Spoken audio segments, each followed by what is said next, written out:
Boa noite a todos. Boa noite a todas as pessoas que estão aqui na live da Voazão, a live especial, nessa noite maravilhosa. Daqui a pouquinho conosco, né, a presença do Dr. Augusto Coelho Cardoso, ele que é ex-diretor de regulação e fiscalização da SUSEP, também é advogado especialista em direito securitário. Essa live especial, ela vem com uma pegada diferente. Por quê? Porque a gente traz para ela um ex-executivo da SUSEP, que também atua no mercado securitário de forma privada, para a gente entender como a SUSEP atua, trabalha. Por quê? Porque a regulamentação e a SUSEP entende-se que vão andar juntas, né? Então a gente vem com essa pegada hoje trazendo o Dr. Augusto Coelho Cardoso para essa nossa live. Eu vou pedir aqui para ele fazer o pedido para participar e a gente já vai colocar ele aqui na nossa live, né? Temos aí 1 hora de muita discussão e também vamos abrir a perguntas e respostas, perguntas, né, para todo mundo, para poder a gente atuar maciçamente aí nas respostas. Deixa eu chamá-lo aqui, por gentileza.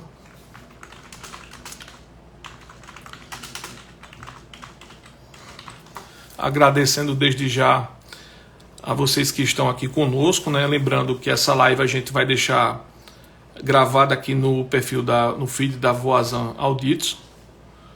E aí a gente vai ter essa aqui, ó. Só aguardá-lo. Agora são 8h03.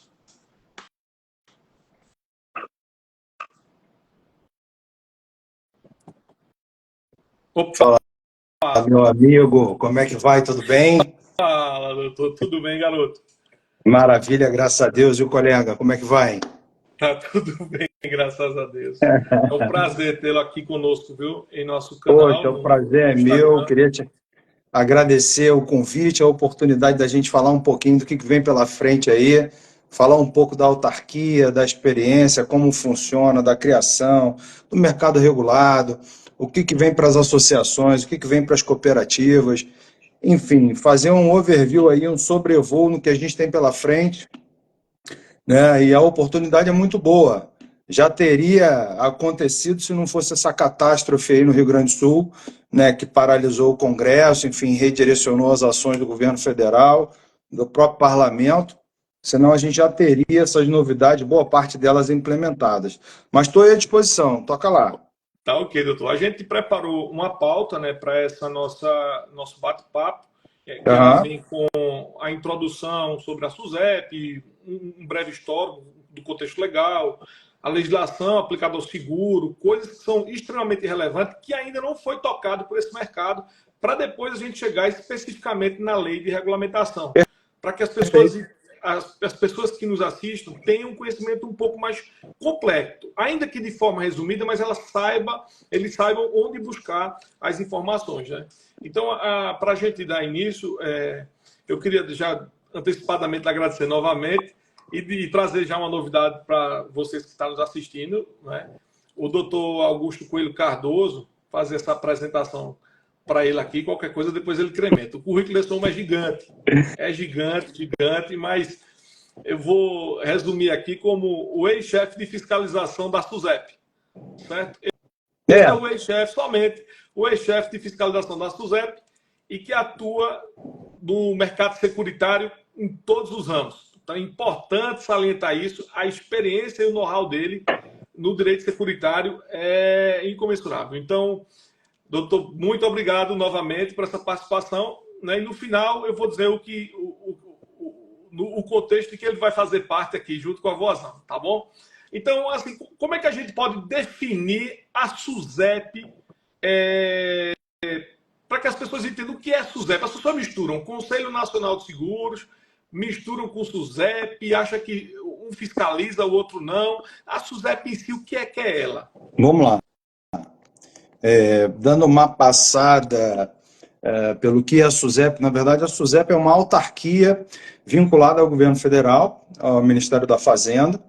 Ela integra, na verdade, a administração pública indireta, né? A gente tem a administração pública direta, que são estados, municípios, Distrito Federal e o próprio governo federal, a União. E, através do movimento de desconcentração, o poder público ele se capilariza para poder chegar nas pontas.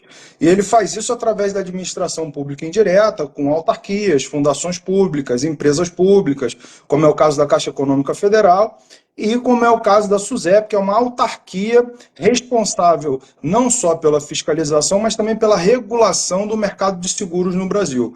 Não só seguros, mas a gente está falando também de capitalização, previdência complementar aberta e resseguros, né? SUSEP foi criada em 1966, no Decreto-Lei 7366. Se as pessoas tiverem curiosidade, basta um Google para poder achar o Decreto-Lei 7366. Você vai ter a previsão da SUSEP, você vai ter a previsão lá das sociedades supervisionadas, das sociedades que integram o Conselho Nacional de Seguros Privados, as empresas que fazem parte, capitalização, seguradoras, né, cooperativas, e uma série de outras previsões você encontra no Decreto-Lei 7366. Né? Diga. Não. Perfeito. Complementando, a gente tem a SUSEP como autarquia federal, e a SUSEP é composta, para que as pessoas possam entender um pouquinho da estrutura da SUSEP, de 4 diretorias e um superintendente, né? Um órgão colegiado. O órgão superior da SUSEP é um órgão colegiado, chamado de conselho diretor. E esse conselho diretor, o voto tanto dos diretores quanto do superintendente tem igual peso, né? Então, de acordo com o regimento interno da SUSEP, se você tiver maioria no conselho diretor para aprovar eventuais regulações circulares e votar processos administrativos sancionadores, essas matérias elas passam. Você precisa de maioria, ou seja, 3-2. Tá? No passado, eram compostos de 4 diretorias nominativas, diretoria 1, 2, 3 e 4, e a superintendência. Hoje, recentemente, houve uma alteração e eles nominaram as diretorias, por exemplo, diretoria de regulação, diretoria de fiscalização prudencial, diretoria de open insurance, enfim, nominaram as diretorias, mas, via de regra, é assim que funciona a estrutura da autarquia. Abaixo das diretorias, a gente tem as coordenações gerais, abaixo das coordenações gerais, os coordenadores. E aí, descendo, abaixo dos coordenadores, a gente tem a linha de frente, que são os analistas, que fazem as análises, propõem as alterações nas regulações, fazem os processos administrativos sancionadores, com que cheguem, eventualmente, depois de um processo de fiscalização de conduta, que era a diretoria que eu integrava, né, comandava a diretoria de fiscalização de conduta, esses processos chegam para a gente para que sejam já completamente instruídos, a gente endereça o voto e submete ao conselho diretor para deliberação. Mais ou menos assim que funciona a estrutura da SUSEP. Antes da gente chegar na parte das legislações, doutor, é importante salientar aqui que todo mundo vai poder fazer perguntas, tá? Mais para frente a gente vai trazer essas perguntas aqui posteriormente, mas assim, as pessoas não entendem um pouco a relação que tem uma seguradora no modelo SA, uma cooperativa de seguro já prevista lá, não é? O que é uma associação hoje, o que serão as cooperativas com a nova legislação, e essa relação, essa preocupação que a SUSEP tem em garantir a estabilidade e a solvência do mercado de seguros. Né? Perfeito. Esse interesse é o que muita gente não entende, né? E ocorre inúmeras fiscalizações até devido a essa situação, mas o ponto principal é como a gente separa isso? Porque muita gente está achando que a cooperativa de seguro ela vai nascer agora. Já existe uma previsão, né? Não. Então, como é que a gente destrincha isso para que as pessoas compreendam melhor? Não, então vamos lá. O que acontece? A gente tem, nesse arcabouço regulatório, as seguradoras, como você bem apontou, que são sociedades anônimas. A gente tem as cooperativas, que são autorizadas hoje a operar em 3 ramos, que é rural, saúde e acidente de trabalho. As cooperativas podem atuar nesses 3 ramos, essa previsão está lá no parágrafo único do artigo 24, do Decreto-Lei 7366, tá? E as sociedades seguradoras autorizadas, ou seja, você tem um processo de autorização prévia, quando você submete a sociedade seguradora à SUSEP, ela passa por uma autorização prévia, ou seja, uma pré-análise, e depois, comprovados os requisitos de solvência, plano atuarial, plano de negócio com cenário excelente, cenário mediano e cenário pessimista. Esse plano de negócios tem que se protrair por 3 anos, tem que demonstrar a sustentabilidade do negócio, enfim, tem uma série de requisitos. E aí sim, comprovado todos esses requisitos, junto à SUSEP, feita a análise dos balanços, a análise dos sócios, né, a questão da rastreabilidade dos recursos aportados na sociedade seguradora, a SUSEP concede, ao final, uma portaria de autorização definitiva para que a sociedade seguradora possa vir a operar. Não é diferente no modelo da cooperativa hoje, mas a cooperativa atua nesses 3 ramos hoje. E com a ampliação dos projetos de lei que a gente vai falar, as cooperativas terão um maior escopo para poder trabalhar também. Tá? Ótimo. E perpassando pelas associações, o que a gente tem hoje você tem a previsão das associações, da constituição de associações na Constituição Federal, no próprio Código Civil, respeitadas as questões implícitas afetas às associações, mas as associações hoje que desempenham esse papel de proteção patrimonial mutualista ou proteção veicular, elas não estão no arcabouço regulatório e, portanto, não integram hoje o Sistema Nacional de Seguros Privados. Daí, hoje a autarquia atua muito na questão de fiscalização desse mercado, que é chamado de mercado marginal, não por ser um mercado marginal no termo de estar à margem da regulação, né? E aí a SUSEP atua nesse segmento, por quê? Porque muitas vezes ela entende que os produtos oferecidos, a proteção oferecida se equipara eventualmente a produtos securitários, e isso, do ponto de vista regulatório e legal, atualmente, não pode ocorrer, né? A gente desenvolveu pela escola, hoje, como você falou, né, eu passei pela Superintendência de Seguros Privados, atuo como advogado no segmento do mercado privado, né, sou consultor da Escola de Negócios e Seguros, a ENS, consultor de projetos especiais na escola, e no segundo semestre do ano passado a gente desenvolveu um estudo muito interessante, que é o estudo das mútuas, tanto na atuação no Brasil, quanto em 25 países. Né? Aí está na nossa live aí o Calbi, que nos assiste. Dá uma pausa para ele. Mandar um abraço para o Calbi, da FAM. Enfim, é um guerreiro incansável, e a gente vai chegar lá se Deus quiser. Né? Então, o que acontece? A gente desenvolveu esse estudo e que demonstra, na verdade, que existe espaço para a atuação, né, das associações de proteção, né, desde que respeitado uma moldura legal em que a gente cunhou nesse estudo a questão da legalidade condicionada, ou seja, todo o arcabouço jurídico e legal que a gente analisou, decisões do STJ, decisões do Supremo, enfim, decisões monocráticas em sede de embargo de declaração e diversas outras, elas não restringem a atuação, mas elas condicionam a determinados requisitos para que se possa operar no mercado brasileiro. Né? E isso precisa ser respeitado. E esse estudo revela, Felipe, a grande oportunidade que a gente tem. Por quê? Apenas trazendo em dados, em países em desenvolvimento, como é o caso do Brasil, as mútuas representam cerca de 27% do mercado. No Brasil, esse percentual é de apenas 5%. E a gente apresenta, na verdade, uma possibilidade de crescimento de 5 vezes o mercado. E hoje a gente tem, dentro do segmento dos levantamentos que foram feitos, 16 bilhões de movimentação financeira feita pelas associações de proteção. Então, assim, é um mercado que a gente cunhou, inclusive, chamando as associações de recicladoras de riscos. Por que recicladoras? Porque muitos desses riscos eles foram relegados pelas sociedades seguradoras, ou pelo perfil do condutor, ou pela atividade desenvolvida, ou pelo próprio CEP, enfim, isso dificultava muito, né, a contratação de produtos e oferecimento de proteção para uma população carente, né, de proteção. E aí as associações vão lá, reciclam esses riscos e dão a proteção necessária que o consumidor precisa.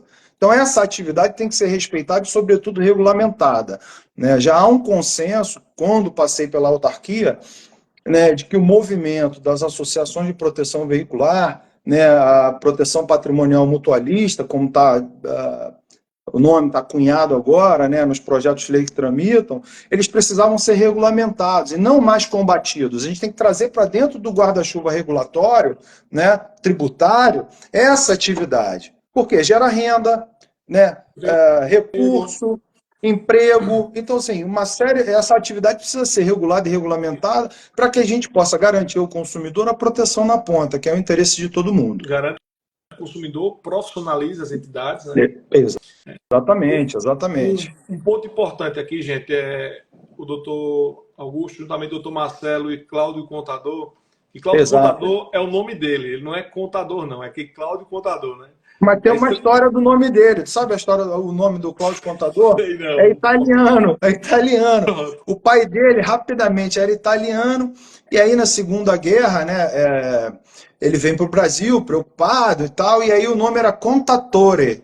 Não era contador, era Contatore. E aí ele, consultando um amigo advogado, falou: rapaz, eu estou preocupado com esse meu sobrenome italiano, de eu ser perseguido e tal. Cara, não, vamos fazer um processo de formalização aqui. Contatore é contador, você vai ter o sobrenome de contador. E alterou o sobrenome dele.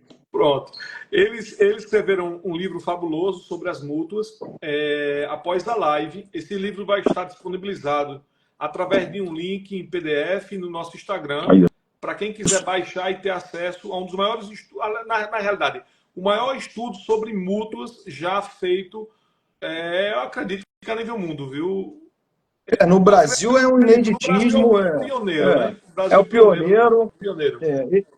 Ele tem servido, inclusive, de base, Felipe, para as negociações que têm ocorrido no âmbito do Ministério da Fazenda. A própria SUSEP tem utilizado de base, né, o estudo que a gente desenvolveu, os dados ali contidos. É um material muito rico, que faz um estudo comparativo não só no Brasil, mas como em outros 25 países. Pra você ter ideia, no Japão, você tem 50% de mútua no Japão. Um detalhe importante, né, que inclusive nós vimos em Portugal isso, é a situação das mútuas na França. Exato.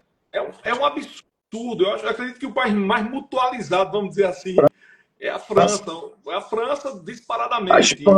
A Espanha, né? Também com a Mafre, aqui no Brasil eu estou como seguradora, mas ela é essencialmente uma mútua. A gente teve a oportunidade lá em Portugal, no curso que fizemos na imersão internacional, e daí que adveio essa parceria, né? Enfim, e essa aproximação, de verificar eventualmente que há mútuas francesas adquirindo controle acionário de sociedades seguradoras em Portugal, né? Isso. Para a gente prosseguir, né, eu quero abrir um parênteses aqui, para que quando a gente for tratar da lei de regulamentação agora, nessa fase agora da live, a gente vai ter algumas pausas de explicação em relação a esse modelo de negócio, para que as pessoas entendam a profundidade disso, a responsabilidade, porque há no mercado, não é, a venda indiscriminada de situações, né? Então, é bom que todos que estejam assistindo entendam mesmo e separem na cabecinha o que é cada coisa, né? Para que vocês já se preparem para essa regulamentação, né? Que vem com um trabalho aí fincado da FAM de Calbi, né? Doutor Gabriel, que eu deixo aquele abraço bem forte também. É isso aí. Né? Que está conosco, né? Foi contratado pela Voazan para ser o advogado responsável pelas mútuas. Né? E aí a gente deixa aquele abraço para ele também, doutor Augusto, para a gente começar a iniciar sobre a lei de regulamentação das cooperativas e associações. Vamos por partezinha. Vamos lá. O propósito dessa lei, né? O propósito dela. A gente entende que o propósito dessa lei é que a gente tenha o funcionamento das cooperativas e das associações para que tenhamos transparência, estabilidade, não é? Como você bem já frisou. E a importância, como você também já trouxe, a questão dos consumidores, né? E da integridade do mercado. A SUSEP, que é o nosso foco, terá a mesma rigidez para as associações? Veja o que eu vou perguntar. Porque as cooperativas, se eu estiver enganado, me fala aqui agora. O cooperativismo em si será apenas a formação jurídica e continuará no seguro normal, como SA. Isso. Então, nesse contexto, a cooperativa ela vai obedecer à regulamentação que já existe da SUSEP para as seguradoras SA. Não é isso? Sim, sim. Para as associações, a única questão da cooperativa, depois eu trago para as pessoas, é porque são poucas cooperativas constituídas para a produção veicular. São milhares de associações, né? Então, as cooperativas em si obedecem já o arcabouço securitário atual, no entanto, com a particularidade da questão tributária que ela já tem por natureza. Isso não tem o que definir mais. Não tem o que se definir mais para as cooperativas, mas para a associação. Como é que a SUSEP está enxergando? A SUSEP exclusivamente, ela vai tratar isso como todos os seguros normais? Haverá um regime especial? Como é a visão dela no sentido dessa regulamentação? Então, vamos lá, vamos passar aqui pelos projetos de lei que tramitam hoje. A gente tem o projeto de lei 519/2018, que é de autoria do deputado federal Lucas Virgílio, que é inclusive presidente da escola hoje, não é? Esse projeto de lei, ele guarda a relação estrita com as associações. E a gente tem o projeto de lei 101 de 2023. O 101 de 2023, ele é um projeto do governo e ele trata das cooperativas. O que aconteceu? Por serem matérias afetas à questão do seguro, esses projetos de lei foram apensados e tramitam conjuntamente, ou seja, é um texto único, e está sendo capitaneado o 101 de 2023 com as inserções do 519. Tá? E aí, como ficam as associações? As associações, o que está sendo pleiteado e discutido dentro desse projeto de lei é que você tenha uma regulação proporcional e adequada ao tamanho de cada associação, como é feito eventualmente hoje em âmbito SUSEP, com a segmentação do mercado quando a gente fala de seguradoras. Então, assim, a gente tem seguradoras S4, S3, S2 e S1. Sendo a S1 e S2 as plenas, e a S3 e a S4, aquelas que estão começando, ou seja, num degrau abaixo, né? Não quer dizer que elas não têm a capacidade de atingir. Exatamente. É apenas a categoria de escolher iniciar as operações. Exatamente. Então, a gente tem, dentro da regulação SUSEP, uma proporcionalidade, considerando a segmentação, né, na entrada de sociedades supervisionadas, sociedades seguradoras, S4, S3, S2, S1. E o que a gente vê na SUSEP também, na autarquia, é essa adequação e proporcionalidade quando a gente vê dentro do segmento securitário a criação de 2 editais, não houve o terceiro ainda, mas o superintendente, o Alessandro Ottaviani, já deixou claro que isso vem, provavelmente até final do ano agora, o terceiro edital do sandbox regulatório, que é o quê? Aquela caixinha de areia, sandbox, né, traduzindo em miúdos, é aquela caixinha de areia, é um ambiente regulatório controlado, mas mais facilitado, em que você consegue desenvolver projetos de seguro, você tem até 36 meses para permanecer naquele ambiente ali, né, sem muitas amarras, com uma maior flexibilidade, e aí quando você ganha musculatura, quando você consegue colocar o pé no pé, você sai do sandbox e ingressa numa S4, numa S3, numa sociedade seguradora. Deixa eu dar um parênteses aqui em relação ao sandbox, para as pessoas entenderem. Se alguém for atrás de você para vender um sandbox ele é uma possibilidade. Isso. Você vai concorrer. E você isso aí. Quer abrir uma seguradora, você pode abrir um microseguro, um S4, S3. Isso. Falo desse nosso contexto aqui. Sandbox é uma possibilidade e tem um detalhe. Você tem que medir. Se você conseguir, se você for contemplado, que ainda é essa possibilidade, você tem que medir o quanto vai se gastar com a inovação tecnológica. É isso aí. Para que você não entre numa furada. Também é isso aí. Tem esse aspecto aí que é importante salientar. É só trazendo um dado, na verdade, nos últimos 2 editais sandbox, nós tivemos 32 projetos inovadores, né? Enfim, pode-se dizer assim, 32 empresas aplicaram, 32 empresas foram selecionadas, e hoje o que demonstra esses 2 editais anteriores do Sandbox é que 3 empresas já saíram do Sandbox, ou seja, a gente está falando de algo em torno de 10%. 90% está lá ainda ou as outras naufragaram, mas 3% delas saíram desse Sandbox, ou 10%, são 3 empresas. Boa parte ainda, se não falha a memória, ficou inativa, né? Não conseguiu tocar as operações pagando Exatamente. Exatamente. Né?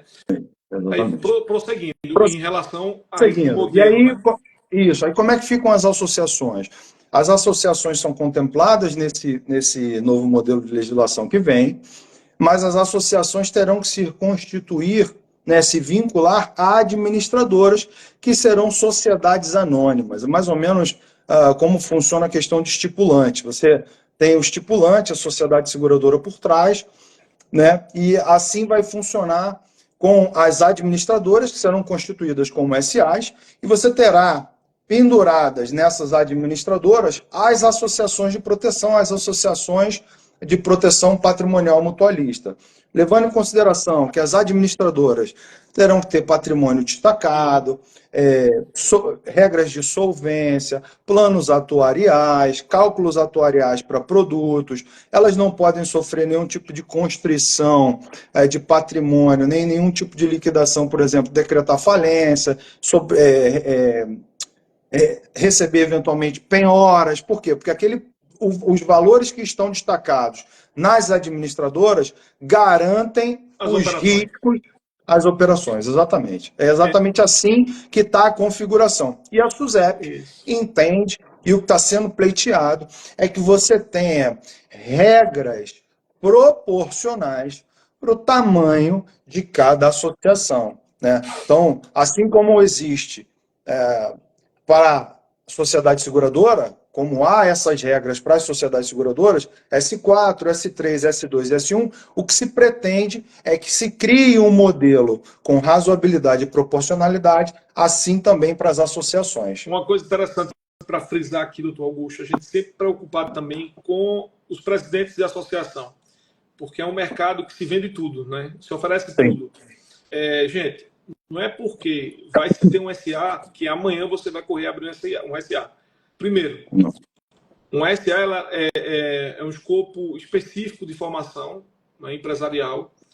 Você tem que medir se você terá, nessa SA, capacidade técnica para atender os requisitos da SUSEP, capacidade econômica para atender o que é um desafio, a questão do efeito garantidor, não é?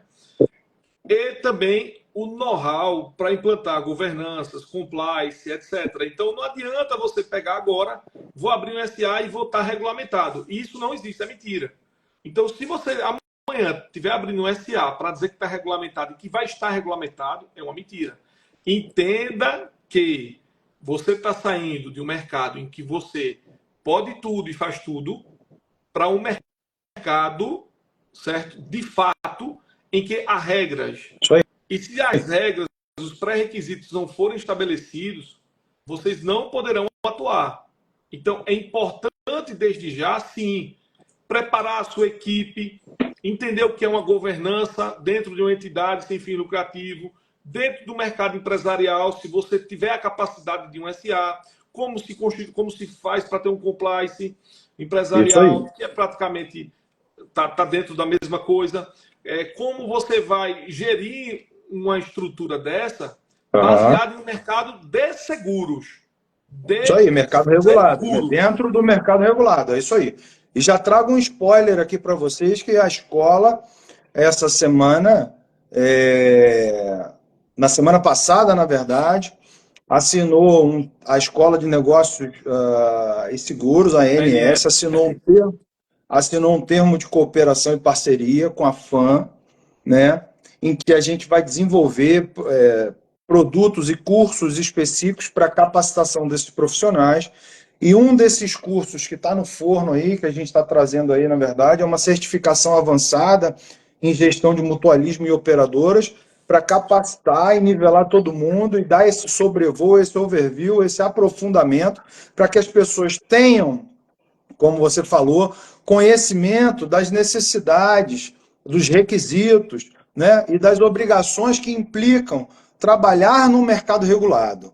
Né? Não basta constituir uma SA, não basta constituir uma operadora. Por quê? Porque se tem requisitos regulatórios que têm que ser cumpridos. Por exemplo, para você ter uma ideia, quando a gente está falando de produto alto, e aí vou fazer aqui algo bem en passant, quando a gente está falando de seguro alto, a gente tem os casos eventuais em que a gente tem um sinistro. Aconteceu o sinistro, bati o carro, aconteceu o sinistro. Eu vou lá, comunico a seguradora, faço o aviso de sinistro, abre-se o processo de regulação, né? Faz a regulação do sinistro e a seguradora, entendendo que aquele evento está coberto, ela faz o pagamento. Né? Hoje, dentro da regulação existente, esse pagamento tem que ser realizado em até 30 dias. Esse é o mercado regulado.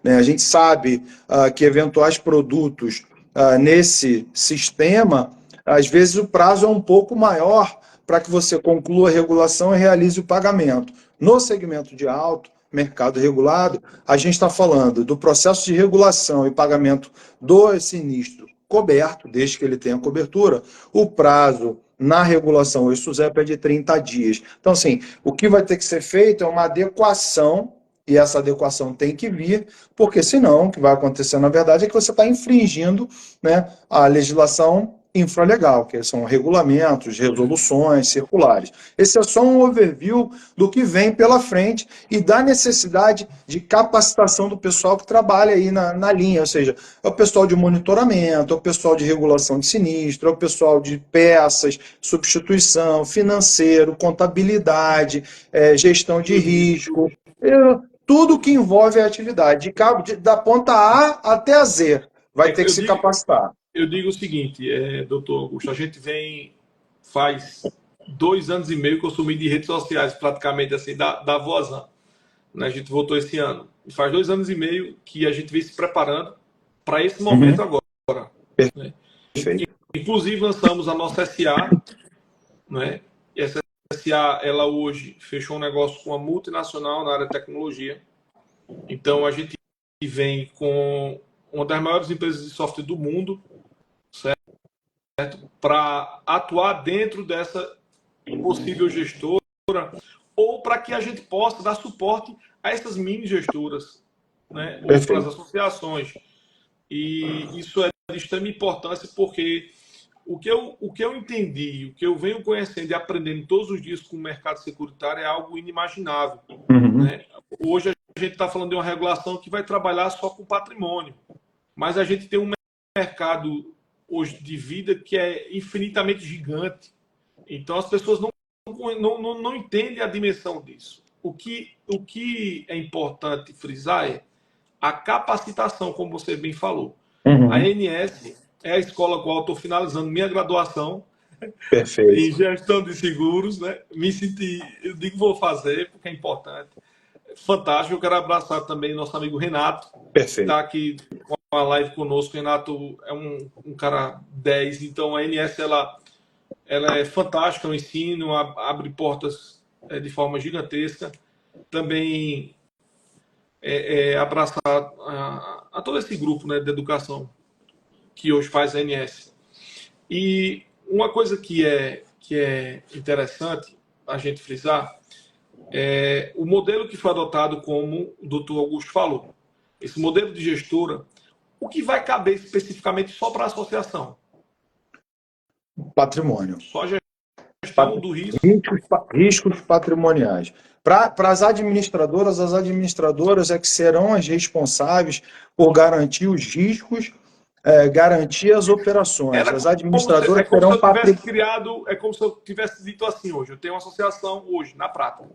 Eu tenho uma associação com 1.000 veículos e eu disse assim, doutor Renato, pega a tua seguradora e garante para mim aqui todo o meu risco de roubo, furto e colisão.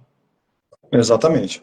Eu terceirizo todo esse risco, mas continuo fazendo a gestão dos serviços que estão prestados. Exatamente. Então, as prestadoras de serviço, elas continuarão existindo. Continuarão operando. Normais para as associações.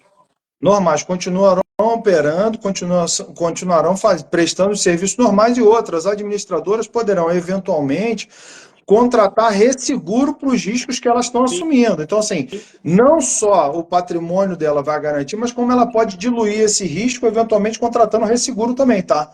Sim. Então, existe essa previsão. Para as pessoas entenderem, o resseguro é o seguinte, gente. Eu tenho aqui É o uma seguro do seguro. É o seguro do seguro. Eu tenho a gestora que ela tem capacidade de fazer a cobertura de carros até R$250 mil, por exemplo.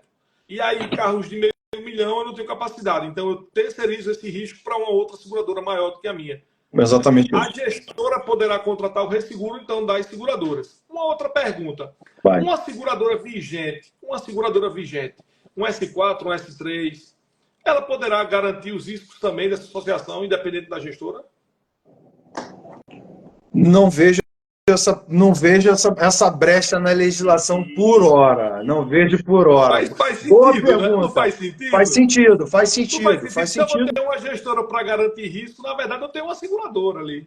Desde que ela eventualmente abra uma SA com essa finalidade específica, aí não vejo óbice. Tá? Então, vamos abrir um parênteses. Eu vou ter um modelo de SA específico Exatamente. como gestora para garantir riscos que não é uma seguradora. Exatamente.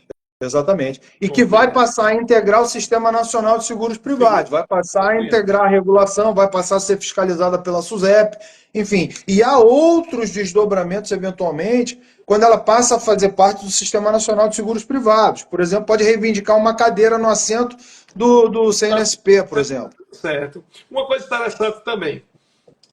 Muita gente seguinte, vai regulamentar. Eu estou vendo advogados dizer isso, tá? De outros estados.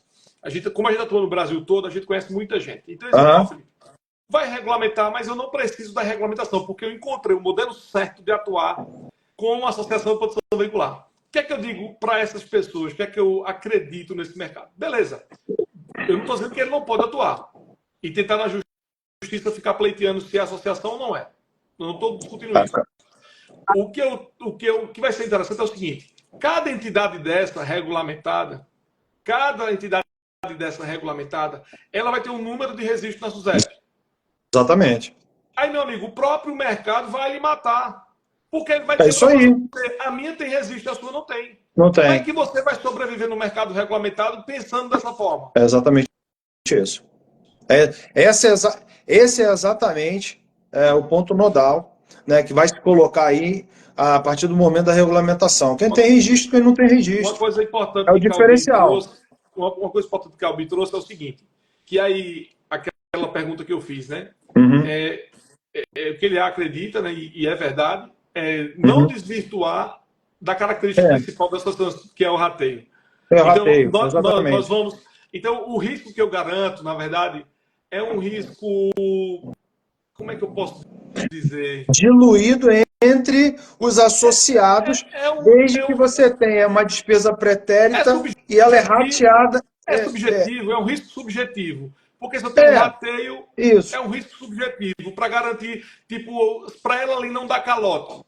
Para não dar calote no mercado. O risco operacional, Calbi. Boa palavra, isso aí. Calbi colocou bem, risco operacional, na verdade. Risco operacional. Mas é exatamente essa diferença crucial entre associações e sociedades seguradoras. Ela está nas sociedades seguradoras, recebimento de prêmio fixo, e nas associações o que se tem, na verdade, é rateio de despesas já incorridas. Né? Você tem esse rateio que é variável, né? Pode ter meses que você tem um rateio maior, meses que você tem um rateio menor, enfim.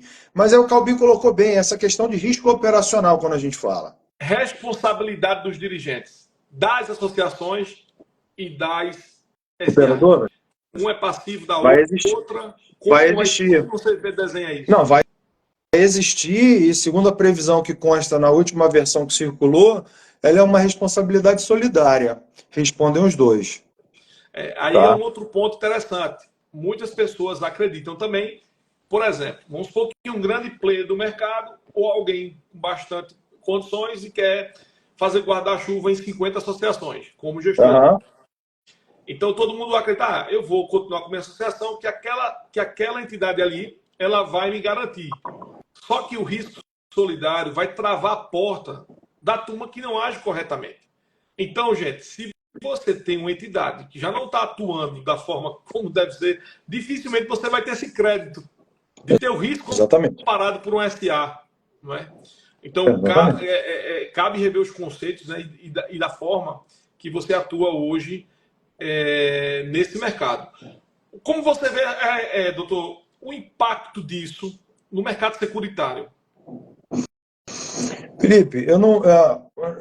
Assim, o estudo que a gente desenvolveu, ele mostra, na verdade, que a gente não tem concorrência entre os mercados, porque o mercado securitário, ele é um mercado já estabelecido, ele é um mercado formalizado, ele é um mercado consolidado, e o mercado das associações é outro, né? Não existe canibalismo entre produto securitário e o produto que vem com a proteção patrimonial mutualista. O que se tem, na verdade, é uma grande oportunidade através da regulamentação, e aí é importante frisar que o relator do projeto, que é o deputado federal Vinícius Carvalho, é mestre em direito consumidor, enfim, tem toda essa preocupação com o viés do consumidor na ponta. O que ele quer, na verdade, é garantir a solvência e a estabilidade do mercado para preservar o consumidor que está lá na ponta. Perdão. Para preservar o consumidor que está lá na ponta. Né? Então, é uma grande oportunidade do desenvolvimento de um mercado, né, que existe, de fato, que precisa, mais uma vez, ser regulamentado para quê? Para que possa oferecer a tributação àquilo que é devido, para que possa exercer a atividade com tranquilidade, né? Sem essas perseguições, enfim, que a gente vê, sem essas operações midiáticas, sem a exposição das pessoas na mídia. São essas situações. Deixa só uma definição que o rapaz colocou agora aqui. Ele disse: o desenho são dois modelos: cooperativa de seguro e associação de proteção patrimonial através de gestora. A cooperativa não tem modelo de gestora, gente. Não tem, A cooperativa é um negócio independente, é uma formação jurídica. Por exemplo, se eu tenho uma seguradora hoje, a lei me diz, tu pode abrir uma seguradora como SA. É a forma jurídica que eu tenho de abrir um seguro comercial, uma sociedade anônima. Ele está dizendo na lei, também tu pode abrir como cooperativa. Qual é a diferença? Uma das principais diferenças é que eu vou ter a coletividade do aporte financeiro. Isso. Na SA, eu só vou ter de 2, 3 pessoas ali que deve ter o capital declarado, etc. e tal. Então, não tem relação isso com as associações, tá? Então, quem propagou isso aí está totalmente fora da realidade. Isso. O cooperativismo ele já é todo regulamentado no país. E já hoje, tem uma estrutura pronta. Isso. E hoje atua em 3 pontas, que a gente está falando de agrícola, saúde e acidente de trabalho. Hoje, o cooperativismo pode atuar nessas 3 pontas dentro do seguro: agrícola, saúde e acidente de trabalho, que se tem, na verdade, com esse PL 101 de 2023, é a ampliação desse escopo. Isso. Tá? Isso. Uma pergunta aqui interessante foi o seguinte: qual é o risco das seguradoras migrarem ou criar iguais às multas? Aí eu vou responder uma partezinha e tu emenda. Vai. Gente, é o seguinte: deixa eu tirar um mito aqui, um fake do fake em relação às seguradoras. Quando a gente está nesse mercado de proteção, a turma diz o seguinte: para abrir uma seguradora é 15 milhões. Esse é o primeiro fake que existe. Posso abrir com bem menos. Segundo fake. Muito menos. Segundo fake. A minha associação não tem perfil. Poxa, ela tem um perfil. Qual é o perfil? É o perfil que as seguradoras não querem. Nada impede de uma seguradora hoje atuar no Brasil pedindo o seguinte, vendendo o seguinte, vendendo o seguro com o nome sujo do Serasa, vendendo o seguro só garantindo o carro independente de quem é o condutor. Nada impede dela fazer um negócio igual hoje. Inclusive, tem seguradoras no país que faz já esse modelo igual à proteção veicular. A diferença é o risco que ela assume, que é um pouco maior devido à análise que ela faz atuarial. E com isso ela corre mais risco de subscrever mais capital, devido a um índice de sinistros. Ou seja, por ela não traçar um perfil, ela pode ter uma sinistralidade alta que faz com que ela faça maior aporte financeiro. Então, a proteção veicular, o que ela oferece hoje aos associados, tem seguradoras que há muito tempo já oferecem. E não impede de ser oferecido isso no país. Isso é para deixar bem claro. Você vê outra possibilidade de interferência no modelo de negócio, a seguradora querer, tipo, eu vou abrir também uma dessa, um SA dessa e vou montar uma associação para mim. Você vê essa possibilidade? Não não vejo essa contramão para as seguradoras, não, Felipe. Não vejo as seguradoras se interessando por esses produtos. Como você bem apontou, isso vem de uma regulação agora recente na SUSEP, se eu não me engano, é a Circular 522, que flexibilizou essas coberturas de autos. Antes, o que a gente tinha eram produtos engessados, ou seja, você só leva a cobertura de roubo e furto se você levar colisão e incêndio. Enfim, hoje você consegue fracionar essas coberturas eventualmente para aquele que quer contratar, por exemplo, eu só quero contratar roubo e furto. Eu não quero contratar acidente pessoal de passageiro, que é o APP, eu não quero contratar dano moral, eu não quero contratar colisão, eu não quero contratar proteção de casco, eu não quero contratar nada, eu quero roubo e furto. Hoje você consegue fazer um produto desse. Tá? Mas só ele vai. terceiros. Só terceiros, mas ele tem adesão? Essa é a questão, né? Ele tem adesão. Eu posso desenvolver eventualmente um produto que a minha franquia seja equivalente a 50% do valor do veículo. E aí, ele vai ter adesão? Vou botar o valor do prêmio baixinho para a sociedade seguradora, por exemplo. Olha, para garantir o teu produto aí, o meu prêmio é de, exemplo, R$ 400. Mas é o seguinte, se você tiver qualquer sinistro com o teu carro, você entra com 50% do prejuízo. Será que eu tenho público para comprar esse tipo de produto? Né? Muita gente então são não essas. valia o preço da franquia, né? Exatamente. Ou compram produtos que já são desenvolvidos há bastante tempo e não estão atualizados. Por exemplo, hoje a maior parte da frota que circula aqui no Rio de Janeiro, São Paulo, nas principais capitais, é de carros acima de valor de 100, 150 mil. Né? Então você vê produtos eventualmente de cobertura de terceiro com cobertura de terceiro contratada de, sei lá, R$ 50 mil. Já Pô, não cobre mais. já não cobre nada. Não tá Você bate numa BMW, numa Mercedes aí da vida aí, ou num carro mais novo aí, meu amigo, de mão de obra, peça de reparação e dia de oficina, você vai gastar aí uma fortuna. Então, assim, é preciso pensar na oferta de produtos e pensar na oportunidade que a regulamentação da atividade vem com uma oportunidade de criar novos produtos, oferecer um leque, uma profundidade de linha de produtos maior para o consumidor. É nisso que o Ministério da Fazenda, o deputado Vinícius Carvalho, a própria SUSEP, né, como fiscalizadora do segmento, está pensando. Aproveitando falar do Ministério da Fazenda, área que eu gosto, é a parte tributária. Vai. Tributação para essas entidades, certo? Hoje a gente tem uma característica muito importante, que é a associação, ela é isenta de tributos, né? Temos a questão do PIS sobre folha de pagamentos e as retenções que são de praxe, beleza? Uhum. Com a seguradora vem os tributos normais dentro da gestora, totalmente. Foi discutido isso já ou isso vai para um segundo ponto? Não, isso já foi discutido, mas acredito que vá para um segundo ponto. Mas o que a gente pode adiantar, eventualmente, é que vindo para o mercado formal, né, regulado, que se tem a incidência de taxa de fiscalização. Vai ter que pagar a taxa de fiscalização. É um custo que hoje não existe. Hoje eu tenho na nossa carteira, a gente faz contabilidade de seguradora, certo? Uhum. Então nós temos seguradoras dentro da nossa base contábil, inclusive algumas informações também no modelo S3. Uhum. E atualmente a gente tem uma despesa aí, vamos imaginar, trimestral com a SUSEP, né? Quando a gente faz a FIP do carro, não é a FIP do carro, tá, gente? FIP é uma demonstração, uma informação para a SUSEP. Isso. Aí gerou uma despesa lá trimestral de R$45 mil. É isso aí, a taxa de fiscalização é trimestral, tem que pensar nisso. De 45 mil. Essa taxa, eu sei que essa taxa independe se eu sou microseguro, se eu sou S4, S3, e eu vou aumentando conforme os requisitos dela. Para essas associações regulamentadas, essa taxinha, que é pancada, tem pequenos que não conseguem pagar.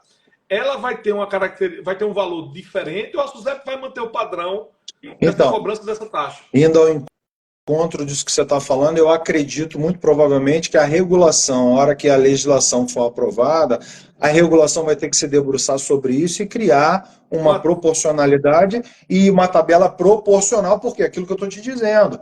Para as sociedades seguradoras vigora nesse modelo, S4, S3, S2, vai depender da região de atuação. Porque você tem hoje o Brasil dividido em regiões, né? 8 regiões. Sul, Sudeste, Centro-Oeste, Norte, Nordeste, né? E a taxa de fiscalização incide de acordo com as regiões em que as sociedades seguradoras supervisionadas atuam. E aí vai depender, por exemplo, da associação. Eu quero ter uma abrangência nacional, né? Eu quero ter uma abrangência regional. Eu acredito que muito provavelmente isso seja criado também. Não tem nenhum sentido fazer diferente, tá? Isso. Por que essa pergunta? Porque, por exemplo, o microseguro eu preciso de para atuar na região aqui Nordeste, em 4 estados: Pernambuco, Alagoas, Rio Grande do Norte, Paraíba. Região 4, se não falha a memória, da SUSEP. Eu preciso de, sei lá, um aporte de total de R$ 1 milhão. Vamos pensar assim, o microseguro. E para uma seguradora, um S3S4, 2, depois mais 4, um exemplo. E ela não quer saber se eu sou micro, se eu comecei com um pouquinho ou com muito. Ela bota um custo operacional já pancada. Então, esse modelo, como você está falando, deve vir, né, pré-estabelecido. Uma situação importante, né, que estão falando muito sobre a questão das cooperativas, certo? Em si, e das associações com essas gestoras, uma pergunta para que as pessoas compreendam. Como a cooperativa ela é uma cooperativa de seguro, ela vai ter que pleitear com o processo SUSEP a sua autorização de funcionamento. Todo mundo está achando que com a regulamentação estão autorizados a funcionar. Negativo. Terão que passar pelo mesmo processo de todas. Eventualmente. Então, teremos um processo como hoje nós abrimos um S4, por exemplo, e eu tenho toda aquela situação com a sociedade cooperativa vai ter que obedecer da mesma forma normativos para poder pleitear a autorização para poder funcionar. Isso aí, né? sim. Repetindo, as associações, o que acontece? As operadoras vão ter que as associações vão ter que se cadastrar junto à SUSEP. Então, o que dispõe o último texto que a gente conhece é que as associações em vigor, existentes, na data de vigência da lei, vão ter que se cadastrar na SUSEP, né? Os processos administrativos sancionadores e demais processos instaurados, eles ficarão suspensos pelo prazo de até 180 dias.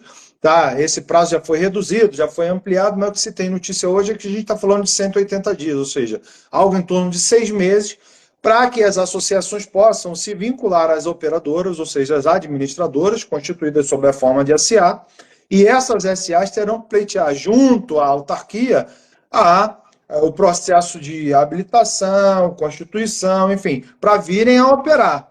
Tá? Mas as associações vigentes, existentes, terão que se credenciar junto à SUSEP. Tá? E aí não está detalhado como é que é o nível desse credenciamento. A gente não tem esse detalhamento. Isso aí vai vir pós-lei, né? A gente vem com a lei geral. Mas aí, por exemplo, vai ter que juntar estatuto, quem são os dirigentes. A gente já imagina, estatuto, quem são os dirigentes. Qualificação técnica, uma série de coisas. Uma pergunta que foi feita para a gente. A maioria das associações trabalham com recorrência mensal do consultor de 10% do valor da mensalidade. É até bom essa pergunta. Caberá isso no modelo regulado? Recorrência, quando você fala recorrência, você está falando de comissão?